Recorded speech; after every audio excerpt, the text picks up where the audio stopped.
الحمد لله رب العالمين، والصلاة والسلام على أشرف الأنبياء والمرسلين نبينا محمد وعلى آله وصحبه أجمعين.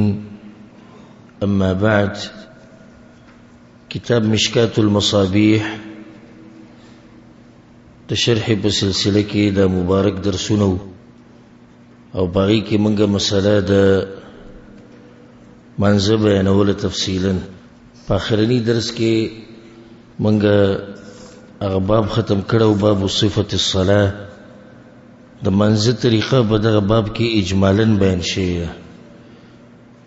یعنی مختصر طریقې سره. بیا دغې نه بعد هر مسله به تفصیلا راوړي، هر مسله به تفصیلا بیانېږي.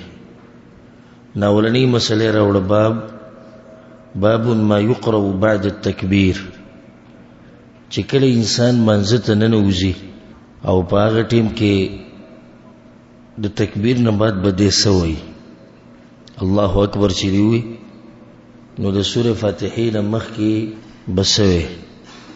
دا مسئلې بیا بیانوله. د دې دپاره باب یې ښودی. پای کې یو حدیث موږ بیان کړی سره د تفصیل سره، وغه حدیث دا ابو هريره رضی الله عنه.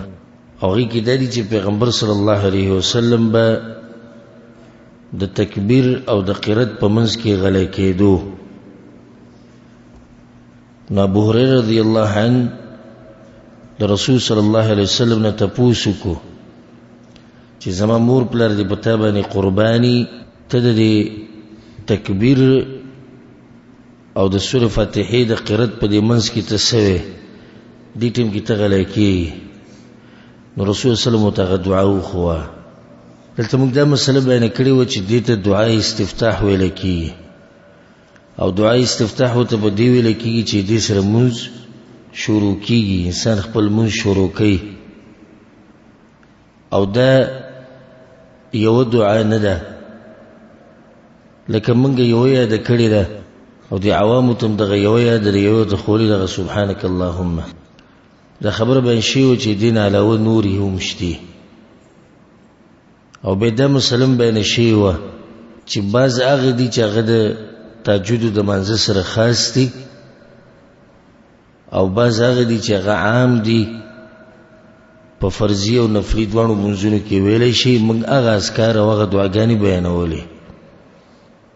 بل مسله ته دا بیان شوی چې انسان مونځ شروع کوي او وی چې زه به د تکبیر نه بعد دوه درې دعاګانې جمع کومې چې ماته یادې دي، نو په یو ځای باندې د یوې دعا نه زیات ویل دا نه دي ثابت او نه صحیح دي، بلکې یو دعا به وي.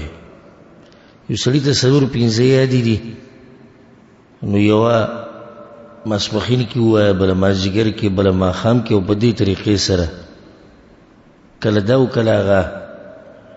نو د پیغمبر صلی الله علیه وسلم په ټولو طریقو به عمل وشي، خو په یو ځای باندې ټولې جمع کول دا د پیغمبر صلی الله علیه وسلم نه دي ثابت. بیا مسله بیان شوې وه د دغه دعا کومه چې پیغمبر صلی الله علیه وسلم ښولې وه ابو هریره ته، او هغه دا ده چې اللهم باعد بیني وبین خطایای کما باعدت بین المشرق والمغرب، اللهم نقني من الخطايا كما ينقى الثوب الأبيض من الدنس، اللهم اغسل خطاياي بالماء والثلج والبرد. دا دعا ذکر شوی سره د ترجمې او د وضاحت د دې د الفاظو چې څه مطلب دی د دې چې الله زما او د ګناونو په منځ کې، زما د ګناونو په منځ کې لرېوالی راوله. بیا زما د ګناونو نه داسې پاک کړه لکه څنګه چې سپینه کپړه پاکېږي، او بیا ما وینځه د ګناهونو نه په اوبو سره او په واورې سره او په ګلۍ سره. د مسلو تفصیل ټول تیر شوی که نه و؟ بدلته دا خبرم بیان شوی چې پیغمبر صلی الله علیه وسلم خو الله ساتلی دی د ګناهونو نه، نو به څه مطلب دی چې هغه دا خبره کوي؟ د هغې د جواب شی چې په دې کې پیغمبر صلی الله علیه وسلم امت ته تعلیم ورکړي، ځکه دا دعا وایي. دویمه خبره ده چې پیغمبر صلی الله علیه وسلم درجی په اوچتیږي، چې کله هغه دا قسم دعاګانې غواړي نو الله ولا درجی اوچتي. دریمه خبره ده چې د پیغمبر صلی الله علیه وسلم عاجزی ده چې هغه دې قسم دعا غواړي. په دغه بعد حدیث ته او په دې کې ډېر ناشنا دعاګانې دي. زم که دې حدیث کې چې کومې دعاګانې د مونږ یاد کړي نو غټه غټه هغه مونږ وکړه او ډېر څه زمونږ په لاس راغلو. ډېر تفصیلی حدیث دی. په دې کې دی وعن علي رضی الله عنه، علي بن ابي طالب رضی الله عنه وی كان النبي صلى الله عليه وسلم اذا قام الى الصلاه، پیغمبر صلی الله علیه وسلم چې وکله مانځه ته پاسېدو موږ به شروع کو. نو دې ځکه ولنی مسله الى الصلاه عام خبره کړې ده. دیني دی ویلي چې فرضي موږ دی او که نفلی دی، مطلب چې د روانه دعا د هر منځ کې ویل شي، کاغه فرضي او کاغه نفلی. بلکې په صحیح مسلم کې او امام ابو داود امام ترمذی چې کوم روایت راوړل به کې اوسه واضح دي. كان النبي صلى الله عليه وسلم اذا قام الى الصلاه المكتوبه، فرضي منزله چې به ودرېدو. وفي روايه او په روایت کې كان اذا افتتح الصلاه، او کله چې به مون شروع کو کبران الله اکبر به وي، ثم قال بیا به د دعا وي. د دعا ډیره وګړه دعا ده، یادولې ګران ندي. هغه چاته چې دغه اراده او عزم هغه اوچتي، ځکه چې داسې خلک دي چې هغوی قرآن یادول ده خو اوس معمولی خبره شوې ده. خلک سره د کتب سته یادوي. نن مې دی ځوان هلک په باره کې کتو چې پاکستانی دی، په پنجاب کې لا جامعه کې دی سبق وي، هغه صحیح بخاری د تقریبا 2.5 حدیثونه سره د سندونو سره ټول یاد کړي.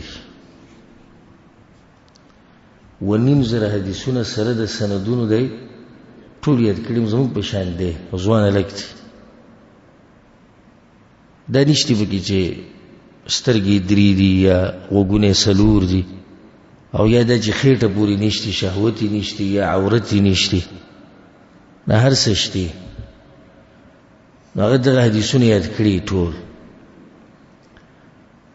او موږ یو دعا مته اوس تیر شوي درس کې ګوره دا کار در کړو چې تاسو به دا دعا یادوئ. ویلې مې که نه ویل او درس په آخره کې به دا ورو.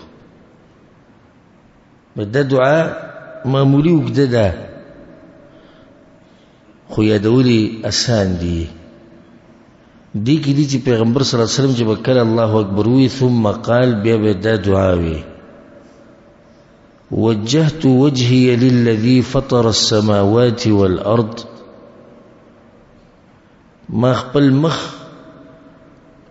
وګرځو هغه رب ته چې پیدا کړي دي اسمانونه او ځمکې، حنیفا په داسې حال کې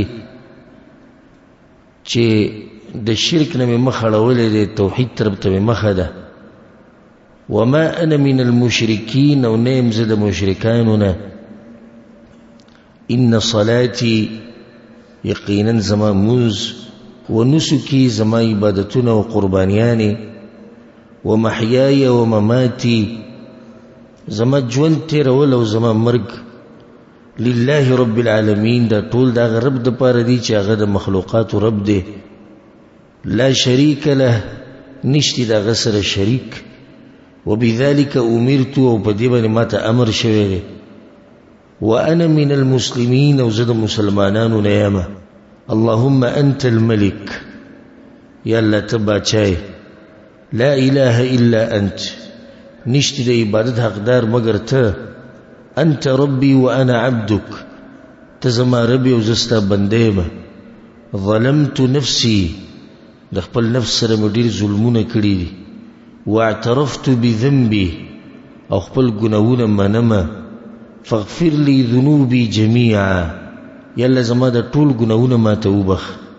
انه لا يغفر الذنوب الا انت، او یقینا یا الله گناہونه نشي بخلای مگر ته.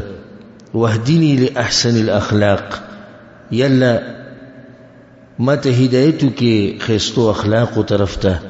لا يهدي لاحسنها الا انت، هدایت نه کوي د خیستو اخلاق طرف ته مگر ته. واصرف عني سيئها، او یا الله بد اخلاق زمانه واړې. لا يصرف عني سيئها الا انت، او بد اخلاق زمانه نشړولې مگر ته. لبيك وسعديك، یا الله ز حاضر ما تابعداري مستا. والخير كله في يديك، او خیر ټول ستا په لاسونو کې دی. والشر ليس اليك، او د شر نسبت بتا ته نه کیږي. یا الله انا بك واليك، یا الله ستا په سبب سره زه موجود یم په دې دنیا کې. زما هیڅ زور طاقت نشي، ټول ستا طاقت ته. واليك، او تا ته به واپس کېږم. تبارکت وتعالیت، یا الله ته برکتونه والا ذات وتعالیت، اوچت او پاک ذات. استغفرك واتوب اليك، یا الله بخانه ته نه غواړم د ګناهونو، او توبه وباسم او رجوع کوم ستا طرف ته. د دعا دینه مخکې چا اورېدلې او چاته یاد ده؟ تاسو ته یاد ده؟ یو ملګري ته یاد ده، او نور خیر خیریت. دا جوی نوی مسئلې بیانوي، خو نوی مسئلې بیانوي. او دا حدیث په صحیح مسلم کې دی، سند بالکل برابر دی. علی بن ابي طالب بیان کړی د پیغمبر صلی الله علیه وسلم نه سره پاسه 1400 کاله مخکې. او موت ته چې د اوسه پورې نه یاد نو دی بل غټه بدبختی سره ټول عمر لم په یو دعا باندې موږ کړه سبحانك اللهم وبحمدك تبارك اسمك وتعالى جدك وغيرك. به روز یې موږ مزنه کوي زمنګ نه یاره ته د هر څه پورې دا کوم چې تویزه سبحانك اللهم وبحمدك دې سمانه. زه ګوستاسو کې یو کس را پاسم چې سبحانك اللهم څه مطلب دی؟ زه دا خو پرې نور ته نه یادي، دغه یو یاد ده په دې مضبوط شه. خو دې کې ته سوې ته چې ودرې ته الله ته سوې دې خو جی پته نشته. خریال نن سبا په سو کې چلیږي روپۍ، د زر ریال نه 100 روپۍ جوړیږي، د $1 نه 100 روپۍ جوړیږي، د $1 نه 100 ریال جوړیږي. هغه چاړې راتم بیانې، هغه صفه خبرې چې نشي کولای په اشارو به راته بیان کې خوازه به کې. او موږ ته د دې پته نشتی چې راځي چې موږ کومه زسه الله ته دله پرې د چې دا وګړه دعا یاد کما وجهت وجهي للذي فطر السماوات والارض، او بیا ته دغه ترجمه معلومه. تاسو چې سړی ته دا دعا یاد سره د ترجمه او په منځ کې وینو، په دې منځ کې به دغه څومره خونی. او چې کله الله دغه د دعا قبول کړي او په دې کې هغه دوی الله ته چې الله ګناونه را لټولو بخا، او دا سوالو کو یالله خسته اخلاق دغه طرف ته زما هدایت وکا، او دوی یالله وي د بدو اخلاقونه می ساته، او دوی یالله توبه می قبول کړي چې الله ولدا دعا قبول کړي. پاتې شو او د افسوس مقام دی. او صرف هر څه په مولیانو ورته پل نه دی پکار چې مولیانو کمې کړي، زمونږ چې مولیانو کمې کړي، خو په دې کې د عوامو هم کمې دي چې عوامو چرته تپوس نه کړي. د سیده اکثر علماء موږ ته د دعاګانې نه دی یاد کړي، ځکه چې دغه سره په کتاب کې او په مذهب کې د یو دعا ده، دا خو دغه غلطي شو. خو ته چرته په دقه مولا پسې ورغلې چې یوې دعا څه ترجمه ده؟ دا سبحانك اللهم چې تا موږ ته خولې ده د دې څه ترجمه ده؟ ته خو دې ترجمې لم نه ورغلې، دا به کمه پتا کېم دی کنه، کمه پتا کېم شو چې ته دغه یوې دعا ترجمه نه ده یاد. او ځکه د منځونو دا حال واضح خبره، منځونو کې چې خو نشته مو ته به پویګو نه چې موږ سوایو. نو چې یو کیرلا ولا راولي، او یا بنگالي راولي، او یا چاینا ولا راولي، او یا جاپان ولا راولي، او زموږ په مخ کې خبرې کوي، نو موږ دغه د خبرو نه شو تنګیو کنه تنګیو ها تنګ شو. ولې تنګ شو؟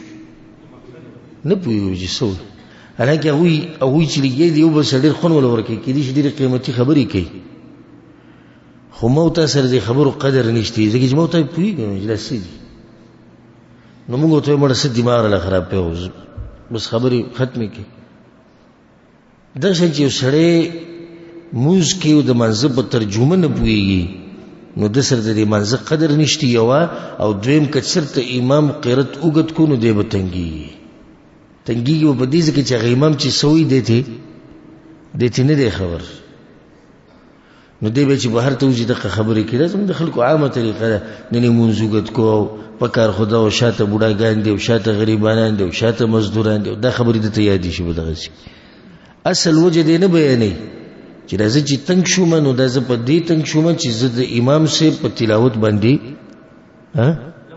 نه پوهیدم دا اصل وجه ده نو دا دعا ډېر قیمتي دعا ده په دې کې ډېری مسلې دي چې مخبل مخ وګرځو هغه رب ته چې زمکه عثمانونه پیدا کړی دی مطلب دا دی چې یعنی دغه رب چې ماته سوی هغه به کومه او چې د سنمي منکینو هغه به نه کومه د دې مطلب دی مخ ګرځول د الله طرف ته حنیفا زبد الشرک نه همیشه لري اوسما او همیشه به زمان منهج او مسلک هغه د توحیدی و ما انا من المشرکین او نیم زه د مشرکانو دا اعلان وکي بیا د چې زمان منز عبادت قربانیانی و محیای و مماتی لنډه د چې زمان جون او زمان مرګ درچا د پاره شو د الله د پاره ده لا شریک له بیا په دې کې دا چې الله ما د خپل ځان سره ظلم کړی ظلمت نفسي نو ظلم بیا په یو قسمه دی یو هغه ظلم دی معروف چې د بل یو مخلوق د بل مخلوق سره ظلم کوي هغه واضح دی یو هغه ظلم دی د ځان سره ظلم کول او هغه دی چې ته د خپل کمزوري بدن او د کمزوري سرمن او د کمزوري اډو کې ته د جهنم طرف تراکاږي نو د خپل ځان سره ظلم کوي اوس کته په لار کې یو کمزور انسان رواني او ته اوس په رواني دغه سر له رواچه ظلم دیو کو کنه ظلم دیو کو د کمزوري انسان سره چې هغه غریب خپل دفاع نشو کولای خپل جواب نشو کولای ته وو دغه ست د بدن د جهنم په ور باندې طاقت نه لري او ته د بدن راکاږي بوزي جهنم ته غزاري ظلم دیو کو خپل ځان سره نو هر قسمه ګناه کول د ځان سره ظلم دی به دا به کو چې واعترفت بذنبي د خپل ګناونو اعتراف کوم او دا خبر الله په قران کې په سورۃ القیامه کې په سورۃ العادیات کې ذکر کړی دا و انه علی ذلک لشهید او د انسان په خپل کوتاهی باندې او په خپل ګناونو باندې ګوام دی چې کړی مې دي به دې کې دا و چې الله خسته اخلاق راته وخایا وجدان چې د خیر چینه چې کومه د خسته اخلاق دي او حدیث کې رسول صلی الله علیه وسلم وی دا سړي د پاره په جنت کې په یو چځي کې الله کور او بنگله بوله جوړي خسته د چا چې اخلاق صحیح خسته یو حدیث کې رسول صلی الله علیه وسلم وی د ټولو نږدې به د قیامت په ورځ ماته هغه شو کې چې اخلاق خسته په دومره دعاګانو کې چې دلته پیغمبر صلی الله علیه وسلم د اخلاقو مسله بیان کړ دلیل به دې چې د اخلاقو د خبره ډیره اهمه ده نو همیشه د الله نه خسته اخلاق غواړه یو انسان د بدن بد صورت دی نو د بدن د عیب پټې دی شي په خسته اخلاق سره خدا اخلاق او عیب نه پټيږي د بدن په خایس سره تک تور انسان وي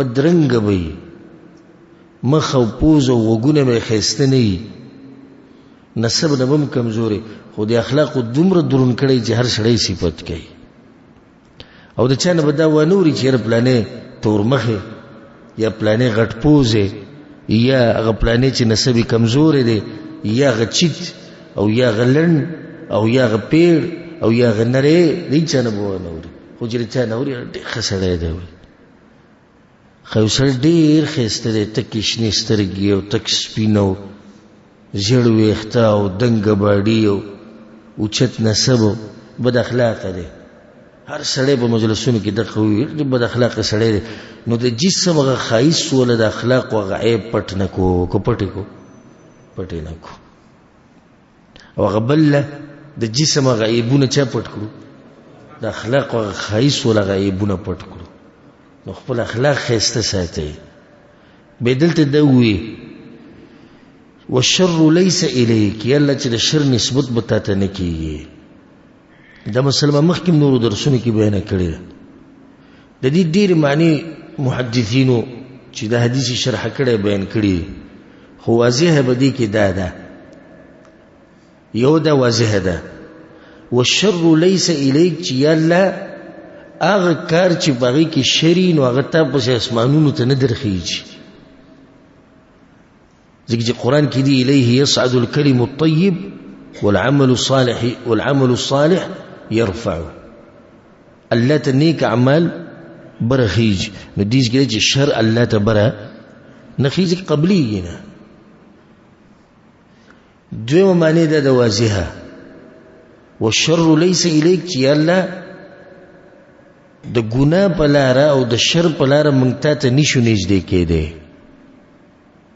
یو سړی که هغه عمل کوي چې به کې شر نو الله ته نږدې شي نه نږدې کېږي درې واضحه معنی او اکثر علماء بیانې هغه ده چې الله ستا په هر کار کې خیر دی او که چېرته پکې شر وي نو د هغې نسبت به تا ته نه کېږي په نسبت د الله په هر کار کې خیر دی ها کېدی شي چې په نسبت د مخلوق پکې صحیح شر خو هغه به نسبت ته مخلوق په نسبت د الله پکې شر نشته لکه مثال یو سړی دی الله ولا بچی نه ورکوي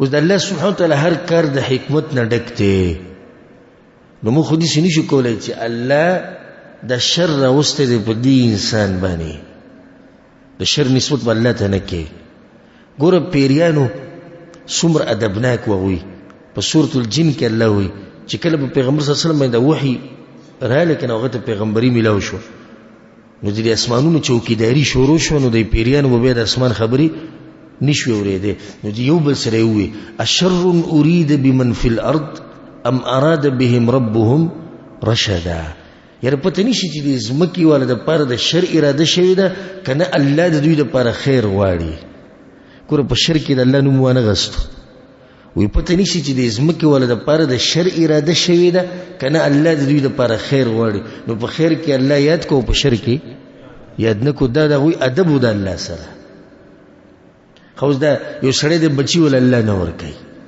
په نسبت د دې مخلوق دا شر دی بچی نه کېده مصیبت خو په نسبت د الله ته پته ده که دله زه اولاد ورکم نو اولاد به نافرمانی او یا کېدی شي د بچو د لاسه بېدینی شي یا کېدی شي ډېرې خبرې نو د الله له طرف نه څه شو خیر شو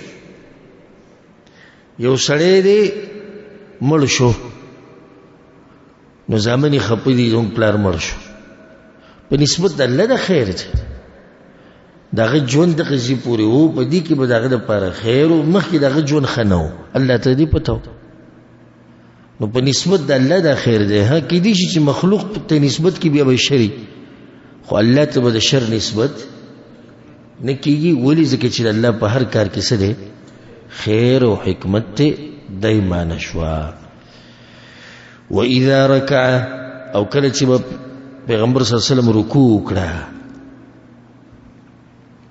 کله چې پیغمبر صلی الله علیه وسلم رکوع وکړه نو بیا به په رکوع کې دا دعا وي موږ ته صرف یو یاد ده کما سبحان ربي العظیم او دا غین کې دي چې ډیرو ته معنا نه معلوم دي څه مطلب خدای څومره ښایسته دعا ده ګوره اللهم لك ركعت یا الله ستا دپاره مې رکوع وکړه وبک آمنت یا الله په تا مې ایمان راوړی ولک اسلمت او یا الله تا ته مې غاړه ایښودې ستا هر حکم منلو ته تیار یم خشع لك سمعي یا الله زما غوږونه وبصري او زما سترګې ومخي او زما نلې وعظمي او زما اډوکي وعصبي او زما پلې د ټولي یا الله تا ته عاجزي کوونکي دي دا به په رکوع کې وي اللهم لك ركعت چته اللهم لك ركعت وبك آمنت ولك أسلمت خشع لك سمعي وبصري ومخي وعظمي وعصبي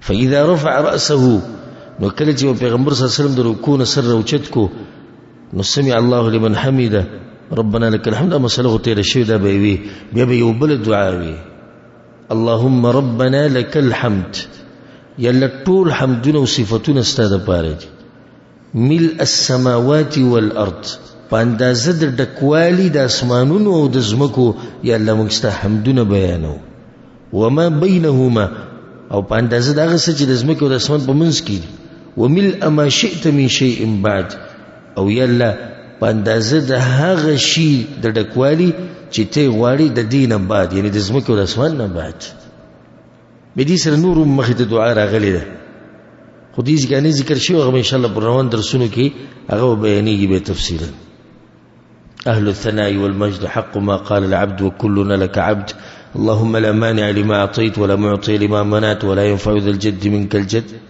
دا به زموږ په ملک کې د دعاګانې دی وینو مولوی صاحب السلام هم ګرځولې سم خیال به ځان لوای نه اخو دې تم نه پریدي سمع الله لمن حمده نه پریدي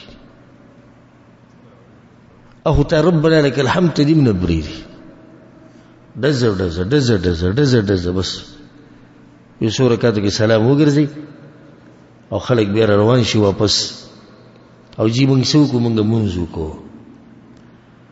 ودا دعاګانې من کله ویلي دي نو سبا زموږ په منځ کې خوان راشي واذا سجد او کله چې پیغمبر صلی الله علیه وسلم سجده لګوله نو موږ د قیو ذکر وایو نو سبحان ربي الاعلى بس پیغمبر صلی الله علیه وسلم نه ډېر دعاګانې نقل دي ځکه دا دلته د رکوع د سجدي مسله ګورې نه بیانېږي د رکوع د سجدي په ځان له باب راځي تفصیلي خو دلته د حدیث کې د تفصیل لاغلی نور د حدیث په اصل کې دغه دعا استفتاح د پر راوړې د چې پای کې دی وجهت وجهي دې د پر د حدیث راوړ خو مخکې د حدیث به پوره کو نو چې پوره کینو د تفصیل پکې شته وی کله چې پیغمبر صلی الله علیه وسلم سجده ولګوله نو په سجده کې به دا وی اللهم لك سجدت یلا ستاد پر می سجده ولګوله وبک آمنت او پتا می ایمان راوړې ولک اسلمت او یلا ستا هر حکم ته می غاړه خو دې تیاری موت سجد وجهي زما مخ سجده ولګوله زما مخ په زمکه باندې ولګېدو للذي خلقه اغه ذات ته چې د مخې پیدا کړی دی وصوره او دې له شکل ور کړی دی وشق سمعه وبصره او به پدې کې سترګې او غوږونه راښکاره کړي دي تبارك الله احسن الخالقين برکتون ولد هغه ذات چې خیسته پیدا کوونکی دی دا څومره خیسته دعا ده ثم يكون من آخر ما يقول بين التشهد والتسليم او بیا به پیغمبر د تشهود او د سلام د ګرځول په منځ کې یو بل دعا وي تشهود او سلام اخرنی قاعده باندې شړې ناشي اشهد ان لا اله الا الله ویل شي درود دی وي د سلام د ګرځول نه مخکې او پیغمبر صلی الله علیه وسلم بل دعا یې وي موږ ته یو خو شوی د کومه ده ربنا اتنا في الدنيا حسنه وفي الاخره حسنه وقنا عذاب النار او ډیر دغه په معنی نه پويږي په دغه ځکه ډیر دعاګانې د پیغمبر صلی الله علیه وسلم نه نقل لي یو بګی ده د ویغه بوي چې اللهم اغفر لي ما قدمت وما اخرت زم که دا دعا تاسو یاد کړه کنه او په هر منځ کې وای او یو ورځ د الله قبول کړه نو د دنیا او د آخرت ګټه ستا په لاس کې ده بیا صرف د دې دعا دی ترجمه ته وکړي دی ګور چې مسلمانې په هر منځ په اخره کې وای او یو ورځ ول الله قبول کړي په یو منځ کې ول قبول کړي ګور اللهم اغفر لي ما قدمت وما اخرت یا الله زمان تیر شوی او راتلونکي ګناونه یا الله ټول وبخه وما اسررت وما اعلنت او یا الله هغه ګناونه مې وبخه چې پټ مې کړی دي او هغه ګناونه را لوبخه چې ښکار مې کړی دي وما انت اعلم به مني او یا الله هغه ګناهونه را لوبخه چې ما نه هیر شوي دي او تا ته یاد دي. انت المقدم وانت المؤخر. یا الله ته بعض بندگان مخکې کې په بخلو سره وی بخې نو درجې ولا اوچتې کړي نو مخکې لاړ شي. وانت المؤخر. او یا الله ته بعض بندگان شاته پرېږدي چې د هغوی ګناهونه ونه بخې نه هغوی پاتې شي شاته په جهنم کې. لا اله الا انت. نشتی د عبادت حقدار یا الله مگر ته. ګوره الله مخکې کون کې دی او الله ورستو کون کې دی. د ډېرې معنی دي. یو دا ده چې الله ته بعض بندگان مخکې کې د عبادت توفیق ولا ورکې او بعض بندگان ورسته کې د عبادت نه محرومه کې والعیاذ بالله.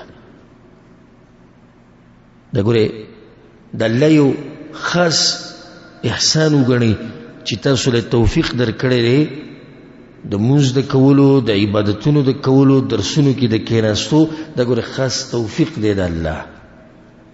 یعنې دا درس واله ده. د دې جومات په خوشا کې په سونو خلک شته چې هغوی دا ټیم یا په کوڅو کې ګرځي یا فیسبوک ته پراته دي یا په بازارونو کې لګیا دي یا غیبتونه کوي یا خوراکونه کوي یا چینس کوي یا گپ شپ لګوي. او په دې ټولو کې الله ته غوره کړی چې کینې د پیغمبر صلی الله علیه وسلم خبرې واوري. نور ته نعمت څه ته وایي؟ دا غټ نعمت دی که نه چې الله سبحانه وتعالی طاقت درکړي او ته دې جومات ته راشي. والله چې طاقت ته در نه کړي که نه او توفیق ځکه ډېر کوششونو کې خو الله دې نه راپرېږدي. او چې الله دله توفیق درکړو که دا ټوله دنیا را جمع شي او منع کوي دي نو تا نشي منع کولی. نو الله بعض خلک مخکې کړي دي د عبادت توفیق ول ورکړی، بعضې وروسته کړي د عبادت نه څه کړي دي؟ محرومه کړي دي. بعض علما داسې ترجمه کوي دا معنی بیانوي وی الله ته عزت ورکوونکی او ته ذلت ورکوونکی. نو بعضو قومونو له دې عزت ورکړی دی نه هغوی دې مخکې کړي دي او بعض دې بېعزته کړي دي نه هغوی دې وروسته کړي دي. ټولې خبرې په دې کې دننه پرتې دي. رواه مسلم د حدیث امام مسلم رحمه الله راوړی. څومره ناشنا دعا ده. اللهم اغفر لي ما قدمت وما أخرت وما أسررت وما أعلنت وما أنت أعلم به مني أنت المقدم وأنت المؤخر لا إله إلا أنت. بس مختصر دعا. او چې کله ته په پیغمبر باندې درود وې په تشهود کې او بیا د هغې نه بعد دا دعا وې د سلام د ګرځولو نه مخکې یو ورځ الله قبوله کړي نو کومه ګناه بیا ستا پاتې شو. دا ټول محنت او کوشش چې روان دی د دې لپاره روان دی چې الله سبحانه وتعالی زموږ ګناهونه وبخي او موږ کامیاب شو په هغه ورځ باندې په کومه ورځ چې به رب العالمین ته مخامخ کېږو. دا ټول محنتونه او دا ټول کوششونه هم د دغې لپاره روان دي. موږ چې تاسو ته وایو چې دا دعا یاده کوئ داسې کوئ داسې مه کوئ الله وایي د الله پیغمبر او دا درسونه او دا کوششونه او دا دورې او دا هر څه دا ټول دې دپاره چې موږ صرف په هغه ورځ کامیاب شو په کوم ورځ چې به رب العالمین ته مخامخ ودرېږو. ځکه یو واقعه مې مخې ته راغله بیانوم یې درته ډېره ناشنا واقعه ده. عمر بن الخطاب رضی الله عنه کله چې خلیفه و نو یو عربي بدو پسې راغی یو بانډچي پسې راغی او عمر بن خطاب رضی الله ناسو او د هغه سره د هغه خادم ناسو. نو راغی پسې او په هغه وخت کې د عرب چې خصوصا دوی د عجمو سره نه یو ځای شوي نو د دوی د عربي ډېر فصیح وه بل د عربو د شعر او شاعري سره ډېر شوق و. نو دوی به د شاعري او شعرونه د دقه شان جوړول په ځي به تا سره خبره کوله او شعرونه به جوړول. دې بانډچیانو نو بیا کم چې وبکې ډېر پوه و هغه خو بیا ډېر پوه نو دا بدو دا بانډچي راغی په عمر بن خطاب پسې ورته ویې یا عمر الخير جزيت الجنة يا خير ولا عمره جزيت الجنة اللي دل جنتون درك اكسو بنياتي وأمهن وكلنا من الزمان جنة اقسم بالله لتفعلن.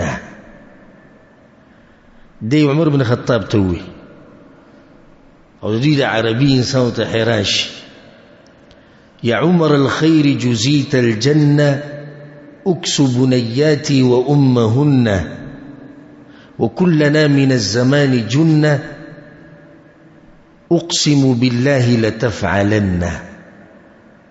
ويا عمر خير ولا عمر الذي لا ببدلك جنتون درك خو زما د لونو زما د غوی د مور جامې پکار دي زما د لونو او د لونو د دې مور د پاره زما جامې پکار دي یعنی غریبی له جامې نشته کپڑے نشته وکلنا من الزمان جنة د دې زمانی د مصیبتونو په موږ باندې راځي په دې زمانه کې په دې وخت کې چې کوم مصیبتونه لری کړي په موږ راځي نو ته به موږ سره مرسته کوه اقسم بالله لتفعلن بالله دې قسمی چې دا کار بل لازم کې. عمر بن خطاب دې تعجبك وإن لم أفعل يكون ماذا تاو قسم خلو کنه کوم نو سبو شولي وتوي اذن ابا حفص لاذهبن ابو حفص بیا بده نزل ارشمنه ناغوتي ان ذهبت يكون ماذا کتل ارشني شي چلبوش ډیر ناشنا خبره وته وکړه يكون عن حالي لتسألن يوم تكون الأعطيات هنة وموقف المسؤول بينهن إما إلى نار وإما جنة. وتيك زلال منو تكون عن حالي لتسألن زمادري حال بلتنا تپوس كي يوم تكون الأعطيات هنة فاغ ورزبنا الله تپوس كي جي انسانانو ته د هغوی د اعمالو بدله ملاویږي عمل نامې به ملاویږي وموقف المسؤول بینهن او د چا نه چې به تپوسونه کېږي نو دی به ولاړې په هغه ورځ الله سبحانه وتعالی ته مخامخ او اخرنی انجام به اما الى النار و اما جنه یا به جهنم ته ځي او یا به جنت تزيوي. فبكى عمر رضي الله عنه حتى خضلت لحيته. عمر بن خطاب رضي الله عنه په جړا شو دومره وجړل چې د اوخ کې په دې ګیره باندې لا پاس راړي او بیا خپل خادم ته وی خپل صادری چې کوم په وګو پروت و غیره واغستو و اعطيه هذا دا صادر د لورکه لذلك اليوم لا لشعره هذا غورزي نويري د ماده د شعر د لاسنه چې ډېری عجيبه خبره په شاعري کې وکړي. فوالله ما عندي غيره بالله قسمي د دې کپړې نه علاوه ما سره بل نشته او کما سره د دې کپړې نه علاوه نو د دې لونو له بم ور کړی او د دې کور له لمو ما کپړې ور کړی خو ما سره دغه یو صادر دی او دا مې در په دې ورکوم چې دغه ورځ نه زه وېرولم تكون عن حالي لتسألن دې خبري وېرولم. نو د څومره مهنت او کوشش چې من کوو دا ټول دې د پاره کوو چې الله سبحانه وتعالی په هغه ورځ مونږ ته اسانتیا پیدا کړي او الله زموږ د ګناهونو وبخښي. دا ډېره قیمتي دعا ده یاد کې که چېرته الله قبول کړه نو ټول ګناهونه بدل الله وبخښي. الله دې زموږ ګناهونه وبخښي. وفي روايه للشافعي او په روایت امام شافعي کې وسره دي چې والشر ليس اليك او یا الله د شر نسبت بتا ته نه کیږي والمهدي من هديت پېکو څه د الفاظیات چې الله پاسل کې هدایت ولاغه د چې ته له هدایت ورکی او چې ته چاته هدایت نه ورکې نو هدایت وته نشي ملاوي دي. انا بك و اليك یلا زه ستا په طاقت سره زه په دې دنیا کې یم و اليك او ته به واپس کېږم لا منجا منك ولا ملجا الا اليك. یلا ستانه د تختیدو د پټیدو زم نشته او چې هر ځای ته ځو تا ته به راواپس کیږو. تبارکت یا الله ته برکتونه والی. نو د څو دعاګانې شوې د استفتاح چې کومې موږ بیان کړې؟ دعا یو تیر شوي درس کې اللهم باعد، او دویمه دا وجهت وجه. دا غینه بعد حدیث ته وعن انس رضی الله عنه، انس بن مالک وی ان رجلا جاء فدخل الصف، یو سړی راغی او په صف کې ورننوت، وقد حفظه النفس، او دې سا تنکړی و. رامنډې کړه کنه، کله سړی رامنډې کې راشي په تادۍ سره او د سا په زور علی، نو دې سا تنکړی و. فقال، نو دی وی منځ ته چې ورننوتو دا دعای وی، دا ذکر وی، الله اکبر الحمد لله حمدا كثيرا طيبا مباركا فيه. الله ویلوی دی الحمد لله، ټول صفاتونه د کمال د چا د پاره دي؟ د الله د پاره دي. حمدا كثيرا، ډیر حمدونه او ثناګانې د الله د پاره دي. طيبا، هغه ثناګانې او هغه حمدونه چې هغه پاک دي د ریاکارۍ نه. مبارکا فيه، برکتونه والا. دا ذکر د په تیزه وي. او که تاسو خیال کړئ کله چې یو سړي ساره ماتي کنه او لړ سائلی، نو دې چې هغه سوي هغه هم داسې لږ په زوره وایي. فلما قضى رسول الله صلى الله عليه وسلم صلاته، بیا چې کله پیغمبر صلی الله علیه وسلم منځ ختم کو، قال أيكم المتكلم بالكلمات، دا څوک تاسو کې دا یو څو ټکي چې وي.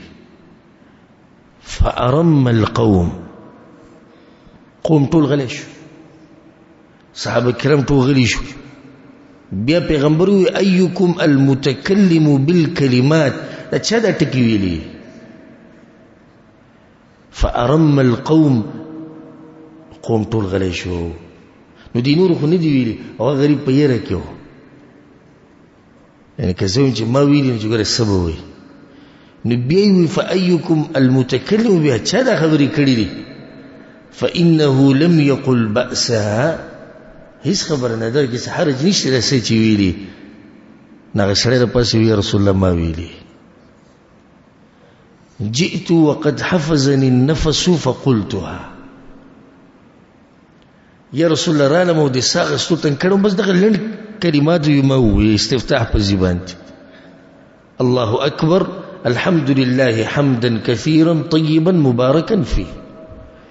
رسول صلی الله علیه الله بنده لقد رأيت 12 ملكا يبتدرونها أيهم يرفعها، ما دولس ملائک ولیدو چې په دې خبره وي دی وبصرونه شي چې کم یو به دا خبره اسمان ته خېچي. رواه مسلم، د حدیث ما مسلم راوړی. تا خو یې ناشنا ذکر وینن. دم دعا استفتاح ته ډیره لنډه ده کنه وګده ده چا دی ها بس الحمد لله حمدا كثيرا طيبا مباركا فيه. دولس ملائکو د لیکل به د فائدې د ساتي چې د الحمد لله نه بعد د زیادت حمدا كثيرا طيبا مباركا فيه د بدري زینو کې راغلی.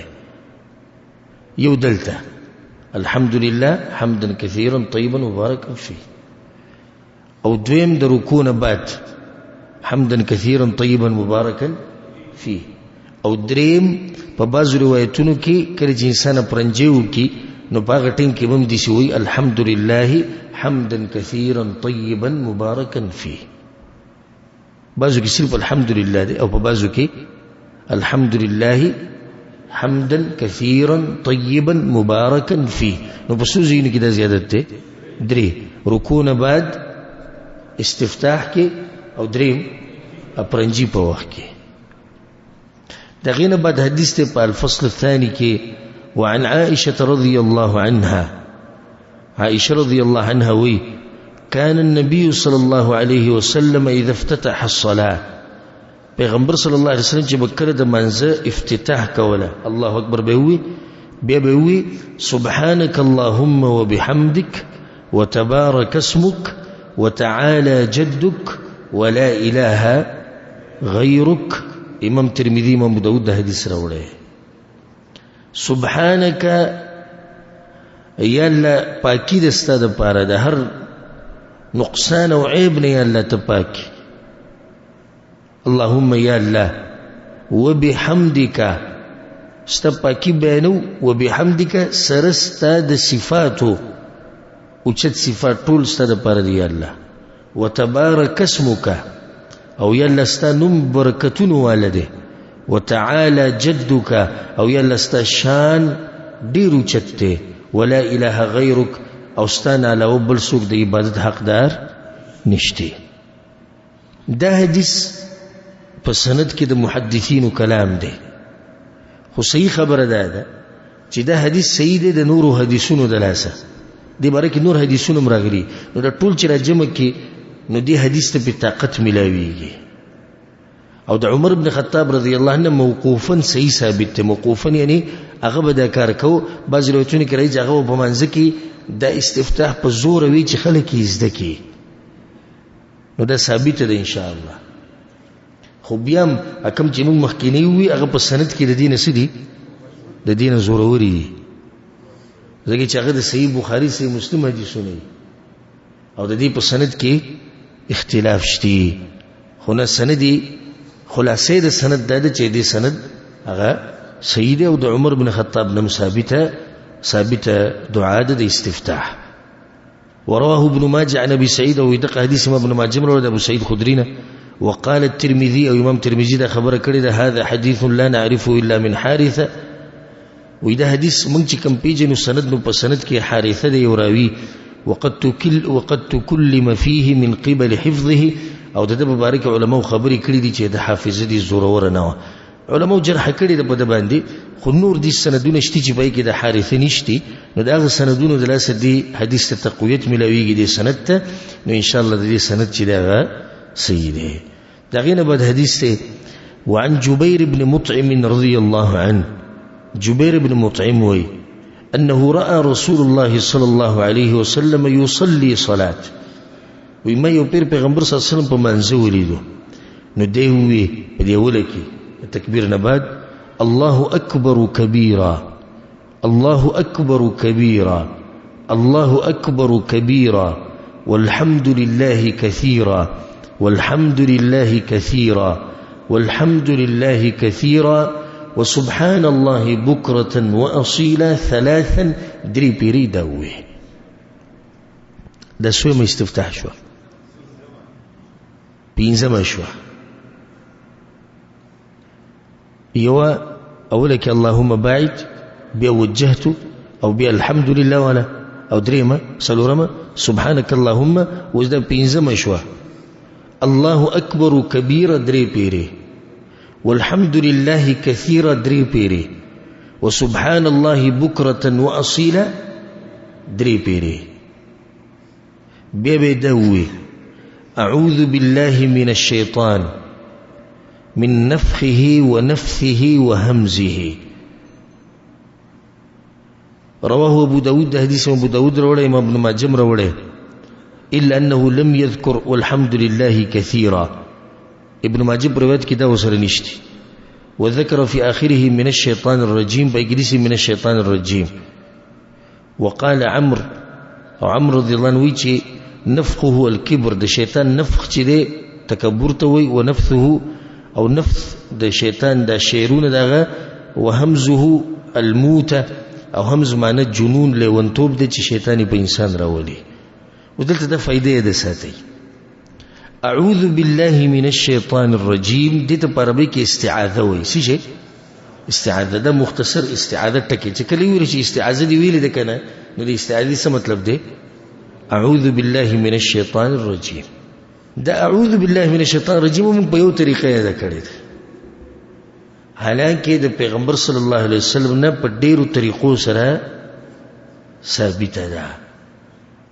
اولنی او مضبوط سند ولا غدا دي اعوذ بالله السميع العليم من الشيطان الرجيم من همزه ونفخه ونفثه.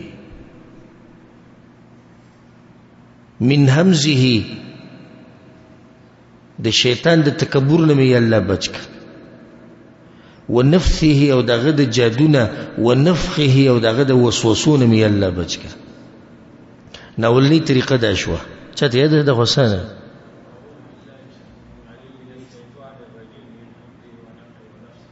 أعوذ بالله السميع العليم من الشيطان الرجيم من همزه ونفخه ونفثه. بأمخت بسم الله. دوی مدادا أعوذ بالله السميع العليم من الشيطان الرجيم. إمام ابن أبي شيبة رحمه الله دا راوڑی يعني بغير دا من نفخه ونفثه ونفسه.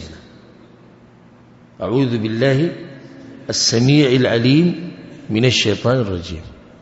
دري مدادا اللهم إني أعوذ بك من الشيطان الرجيم من همزه ونفخه ونفثه. امام احمد بن حنبل رحمه الله دا راوړي. او څلورمه طریقه دغه کوم چې مونږ وایو مشهور عوام په منځ کې ده اعوذ بالله من الشیطان الرجیم. صحیح خبره ده چې د پیغمبر صلی الله علیه وسلم په منځ کې ده نه ده ثابته، خو دومره ده چې ویلي جایز دي، او د عمر بن خطاب رضی الله عنه موقوفا ثابته ده. امام ابن ابي شيبه رحمه الله دا روایت راوړي چې هغه په منځ کې دي سی وی نو ویلي جایز دي. اگر که پیغمبر صلی الله علیه وسلم نه چې کوم ثابت ده دغه ده اعوذ بالله السميع العليم من الشيطان الرجيم، او بیا دغه وای او دغه سره زیاتیک من همزه ونفخه ونفثه، او یا اللهم اني اعوذ بك من الشيطان الرجيم من همزه ونفخه ونفثه. د قران نمخ کی چې کوم تلاوت نمخ کی اعوذ بالله وایو هغه ثابت اعوذ بالله من الشیطان الرجیم، او دا فائدې د ساتي چې په منځ کې به صرف یو پر اعوذ بالله من الشیطان الرجیم وي، ځکه چې د تلاوت نمخ کې یو پر اعوذ بالله ویل سړي لازم دي، بیا به نه وي. نو کله چې ته په منځ ودرې دعا استفتاح دی وي اعوذ بالله دی وي بسم الله دی وي بس سوره فاتحه دی شروع کړه، اوس بیا به اعوذ بالله نه ویل کېږي، بیا که ویل کېږي نو څه به ویل کېږي؟ بسم الله به ویل کېږي. ته دویم رکعت ته راپاسې دي سوره فاتحه نه شروع کړه، اول به څه بیا به بسم الله الرحمن الرحیم اعوذ بالله به بیا په دویم پیر نه، دغه یو پیر کافی ده. دغه نه بعد حدیث ته وعن سمرة ابن جندب رضي الله عنه، سمرة بن جندب أنه حفظ عن رسول الله صلى الله عليه وسلم سکتتین، وما دو سکتی د پیغمبر صلی الله علیه وسلم نه زده کړی دي، یعنی په دوه ځایونو کې باغ غلې کېدو. سکتتن اذا کبر، کله چې به الله اکبر وي نو د سوره فاتحه د ویلو پورې بسو غلې بو، خو دې سبا نو غلې چې سبا نه وي غلې کېدو مطلب د سره یعنی आवाज به په زور نه راوته. او د فائدې د ساتي مو تیر شي درس کې بیان کړو، او پر روان درس کې به سوره فاتحه مسله بیان ولته به د فائدې به تاسو له کار درکې چې د غلي کېدو دا مطلب نه دی چې سم وایا. د غلي کېدو کله په عربي ژبه کې دا معنی چې आवाज مو چتاوا، و دې کو ته سکته وي یعنی غلې بو، او د غلي کېدو دا مطلب نه چې سبا نه وي غلې بو، یعنی مطلب ځان سره به پټه سوي. وسكتة إذا فرغ من قراءة غير المغضوب عليهم ولا الضالين، او یو سکته به پدیزی کی کوله چې کله به سوره فاتحه ختم کړه ولا الضالين پورې نبی بلغ غلیش. فصدقه ابي بن كعب، په دغه ټیم کې ابي بن كعب رضی الله عنه چې کله دا خبر اور دا غوي دا خبره صحیح ده. رواه ابو داود، امام ابو داود دا حدیث راوړی دی. وروى الترمذي وابن ماجه والدارمي نحوه، او امام ترمذی امام ابن ماجه امام دارمی د قشان روایت راوړی. پیغمبر صلی الله علیه وسلم نے جسو سکتے ثابت دي د حدیث پرانا کې غدری دي. اولنی سکته د تکبیر نه د کمزې پوری فاتحه پوری، دویمه سکته چې کله به ولد ضالین امین وي د سورت د قرات شروع کولو پوری، او دریمه سکته چې کله به قرات به ختم کو نو به د رکوع تلو پوری به لږ معمولی سکته به کوله. دا حدیث چې دا سندن دغه کلام شتي کمزور دی. بعض علما وی دی حدیث دا ثابت شو چې امام به د سوره فاتحه نه بعد غلی کیږي چې مقتدیان سوره فاتحه وي، او دا خبره دلیل به دې مضبوط نشته. نو امام که دغه ځکه غلی شي دې صفاتو به نشي ورکول چې بدعتي دی، ځکه چې دلته دا حدیث بعض علما صحیح کوي. نو که دې حدیث پرانا کې غلی شي نو موږ په دې بدعتي فتوا نشو ورکوله. او یا که څه امام غلی شي د ساغستو د پاره یا د زید معلومولو د پاره چې کوم زینه تلاوت کوم جایز دي. خود وسکتی په صحیح سند سره ثابت دي. په سنن ابي داود کې د حدیث ته پیغمبر صلی الله علیه وسلم مبارک راځي چې انه کان يسكت سکتتين، دو زینو کې پیغمبر غلی کېدو اذا افتتح الصلاه واذا فرغ من القراءه كلها. کله چې مون شروع کو الله اکبر نه د فاتحه پوری، او کله چې به قرات ټول ختم کو د رکوع د تلونه مخکي تغزیک. نو کله چې امام د قرات ختم کو لم يلد ولم يولد ولم يكن له كفوا احد،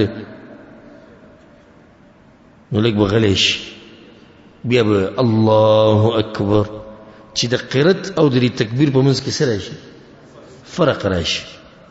نو کدی دي سوې لم يلد ولم يولد ولم يكن له كفوا احد الله اكبر، کدی شوریدون کدا ګمانو کی چې الله اکبر د دې سره یو زری د تړلې شوی دغه پورې. نو دلته وسکي دلته به سکته کوي والله اعلم.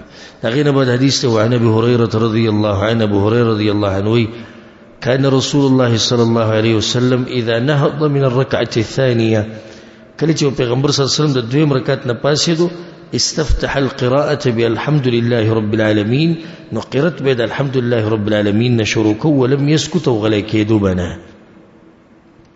هكذا في صحيح مسلم، دغشن بصحيح مسلم کې راغلي وذكره الحميدي في افراده، امام حميدي بخپل کتاب کې راوړي، وكذا صاحب الجامع جامع الاصول کتاب چې دی هغه کوم د روایت د قشن د امام مسلم نه راغلی.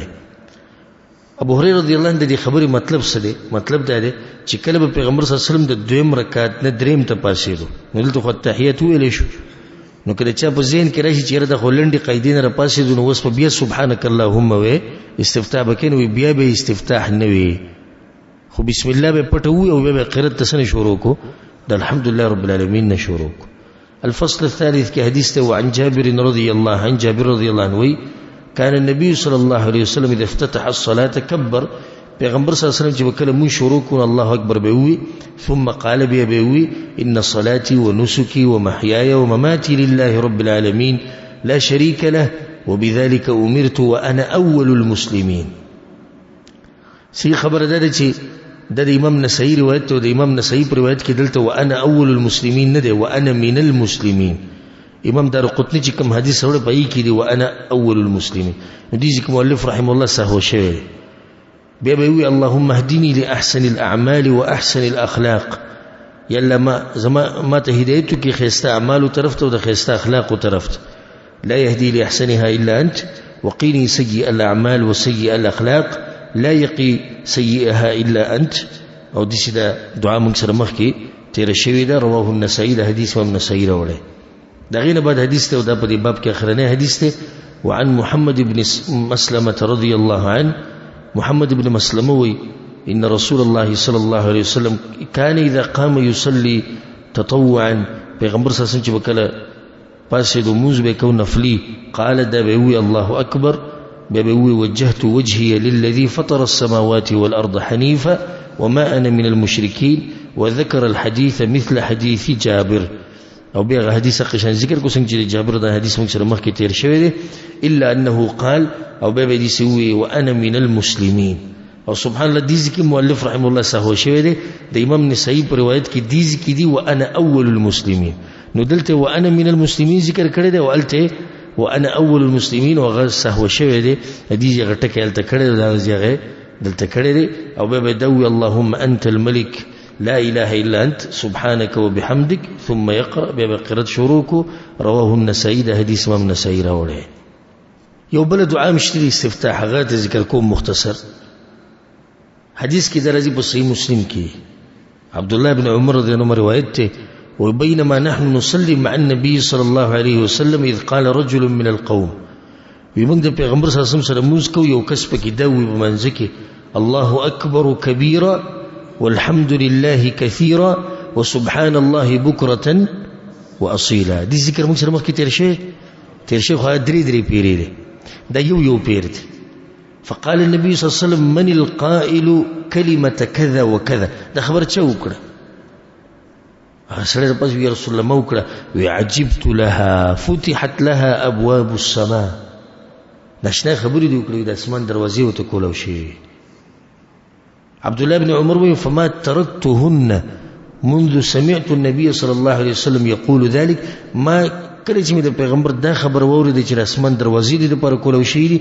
ما بیا د دعا چرته نه پرې خو دي نو ټولې سوي شوي شپږ شوي اولنی کومه ودا اللهم باعد دویمه وجهت وجهي دریمه